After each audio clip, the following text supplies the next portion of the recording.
നമസ്കാരം. Palchuram boys town road നിർമ്മാണ പ്രവൃത്തി പുനരാരംഭിച്ചു. വലിയ വാഹനങ്ങൾക്ക് നിയന്ത്രണം ഏർപ്പെടുത്തും.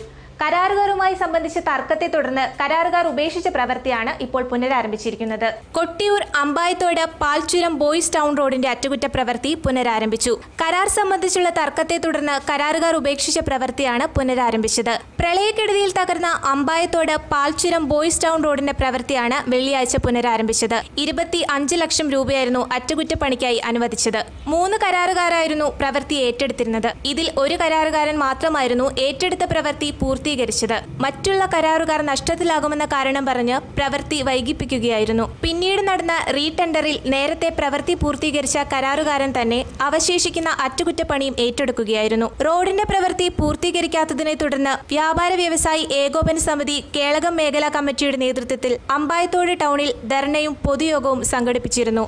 എന്നാൽ പ്രവൃത്തി നടക്കുന്നതിനിടയിൽ വലിയ വാഹനങ്ങൾക്ക് നിയന്ത്രണം ഏർപ്പെടുത്തുമെന്ന് ചുരം ഡിവിഷൻ ഓഫീസർ അറിയിച്ചു. ഞാൻ ചുരം സബ് ഡിവിഷൻ്റെ അസിസ്റ്റന്റ് എക്സിക്യൂട്ടീവ് എഞ്ചിനീയർ ആണ്.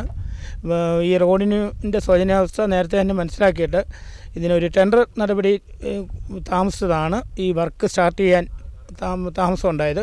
ഇത് ഒരാഴ്ച കൊണ്ട് ഈ പടികൾ ഇതിൻ്റെ പാച്ച് വർക്ക് ചെയ്ത് തീർക്കാനുള്ള ഏർപ്പാടുകൾ ചെയ്തിട്ടുണ്ട്. ഒരാഴ്ച കൊണ്ട്. അപ്പോൾ ആ സമയത്ത് ഹെവി ലോഡായിട്ടുള്ള വെഹിക്കിൾസ് ഒന്ന് ഒഴിവാക്കി റോഡിൽ നിന്ന് ഒഴിവാക്കും.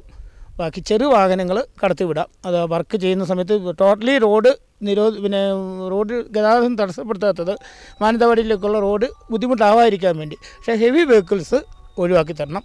അതിന് വേണ്ട ഏർപ്പാട് ഒരാഴ്ച കൊണ്ട് ഈ റോഡിൻ്റെ മെയിൻ്റനൻസ് വർക്ക് ചെയ്തു തരുന്നതായിരിക്കും.